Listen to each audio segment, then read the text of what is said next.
Custo de vida, emprego e desemprego, cesta básica, tarifas públicas, salário mínimo. Agora, na Brasil Atual, a análise do DIEESE. E nós vamos conversar com Fausto Augusto Júnior, diretor técnico do DIEESE. Bom dia, Fausto, bem-vindo. Bom dia, Rafael. Bom dia a todos. A gente vai falar com o Fausto sobre o salário mínimo, que ainda não foi reajustado. A área econômica de Lula, chefiada pelo Fernando Haddad, quer esperar até o dia 1º de maio, segundo a imprensa, feriado do Dia do Trabalhador, para reajustar o salário mínimo nacional para R$ 1.320. Esse assunto, porém, ainda não está definido nas discussões do gabinete presidencial e sem um novo reajuste, o valor do mínimo se mantém em R$ 1.302, que foi estabelecida via MP pelo ex-presidente Bolsonaro em dezembro do ano passado. De acordo com a equipe técnica do Ministério da Fazenda, a equipe do Haddad, o adiamento do reajuste do salário mínimo se deve a um erro de projeção do orçamento de 2023 entregue por Bolsonaro. Fausto, isso significa que aquela promessa do governo Lula de retomar uma política de valorização real do salário mínimo está adiada até o mês de maio? Como é que você avalia essa situação?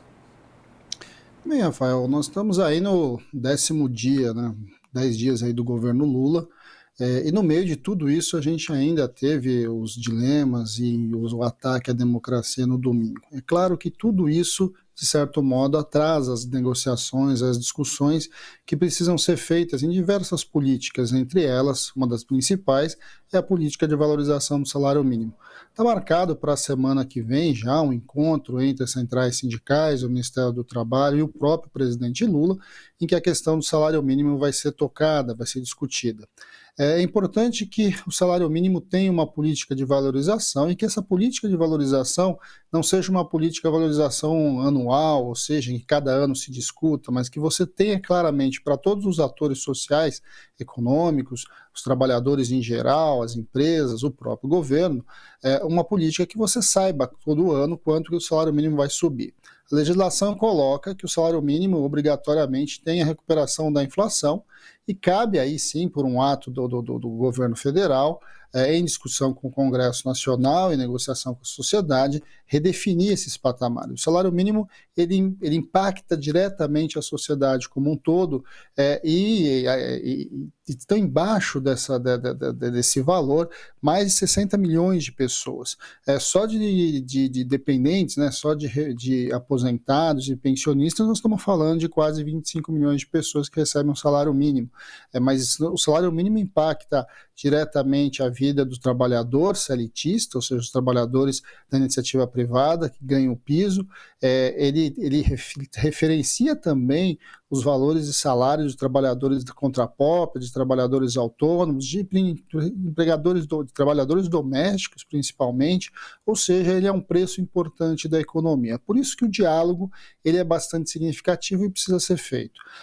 A discussão do salário mínimo essa semana, ela acaba tomando relevância, porque a gente teve aí o anúncio do índice do INPC da inflação de 2022, que ficou aí em 5,9. Com o reajuste, que saiu de 1.312 para 1.302, feito ali no final do ano passado pelo governo Bolsonaro, você teve um aumento de 7,4% acima em geral, que significou um aumento acima da inflação já de 1,5%. O orçamento, na negociação que aconteceu ali na questão do orçamento secreto, no final do ano, na reorganização da PEC do teto de gasto, a PEC, a PEC da transição, já estava prevendo um salário mínimo de 1.320, o que daria um aumento real aí da ordem de quase 2,8%, 2,7%. Então, quando a gente vai olhando os debates e os números que estão postos na mesa, é isso. Nós já temos um salário mínimo hoje de 1.302, que garante um aumento real de 1,5% em cima da inflação apurada, e você teve um acordo ali na PEC da transição de um recurso que deveria ser aportado no salário mínimo para chegar a 1.320. De alguma forma, esses são os números que estão postos na mesa. Agora, isso vai ser objeto aí de discussão e de negociação dentro do próprio governo, mas com a sociedade como um todo e com as centrais sindicais. Pois é, Fausto, porque parece que a equipe econômica diz que esse aumento para R$ 1.320 ia acarretar num impacto no orçamento superior àquilo que foi conseguido pela PEC da transição. Mas também existem pesquisas, existem cálculos, se eu estiver errado você me corrige por favor, Fausto, mostrando que esse aumento no valor do salário mínimo ele reverte para o próprio governo com o aumento da arrecadação. Apesar de ser um valor muito pequeno, unitariamente, R$18, isso significa também um incremento da massa de dinheiro que circula na economia e o retorno para o próprio Estado pela cobrança de impostos. É isso, Rafael. Então, quando a gente fala de aumento de salário mínimo, a gente não pode fazer uma conta reta, simplesmente quanto que ele custa mais.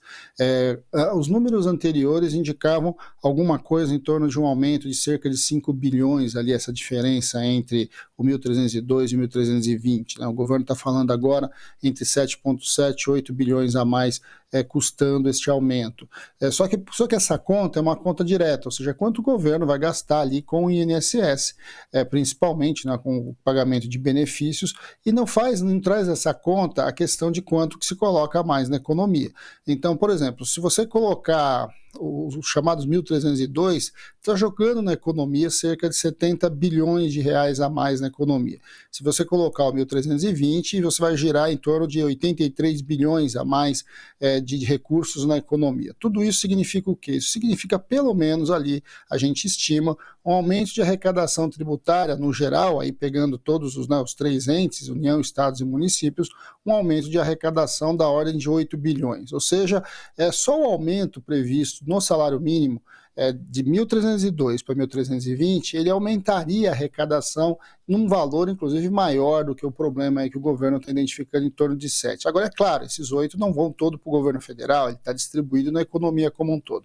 O debate da discussão do aumento do salário mínimo ele é importante porque ele mexe com um preço fundamental da nossa economia, que é o salário, que é o piso salarial. E o piso salarial faz colocar mais recursos para gerar na economia, faz as pessoas poderem comprar mais. E quem ganha salário mínimo não compra, não põe dinheiro em Miami, não faz aplicações financeiras, ele compra comida, ele compra itens muito básicos, que comumente, inclusive, são produzidos na nossa própria economia. Isso faz com que a economia gire mais, as pessoas compram mais, as empresas produzem mais, os empregos crescem e, objetivamente, melhora a condição dos mais pobres.